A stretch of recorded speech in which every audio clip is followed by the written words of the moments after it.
37 stèles et monuments aux martyrs de la Shoah profanés à Herlisheim. Dans la nuit du 10 au 11 décembre, des croix gammées ont recouvert les sépultures de ce cimetière, situé à une vingtaine de kilomètres de Strasbourg. Il n'est pas acceptable qu'on puisse s'en prendre à des sépultures parce que ce sont des sépultures de juifs, parce que quand on s'en prend à des sépultures, au fond, ce sont aussi les vivants que l'on agresse.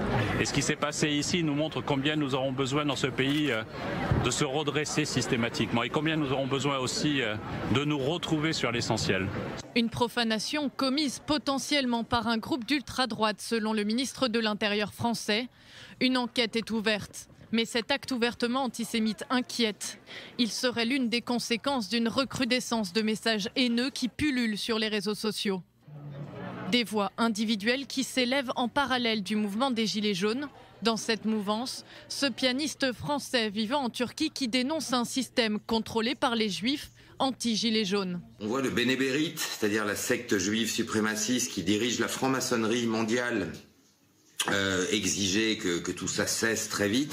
Donc je crois que en fait c'est une très bonne chose parce que le peuple peut pour la première fois se rendre compte de qui dirige quoi, de la nature du problème et de ce qu'il faut régler. Et justement, ce qui fait la force de ce mouvement et ce qu'il faut à tout prix préserver, c'est son indépendance. C'est-à-dire que ça n'est ni l'extrême gauche, ni l'extrême droite, ni tel ou tel mouvement qui en est le dépositaire ou le porte-parole. Il n'y a pas de porte-parole et c'est ce qui fait sa force. Un mouvement sans porte-parole, en effet, où plusieurs idéologies politiques et messages se mêlent.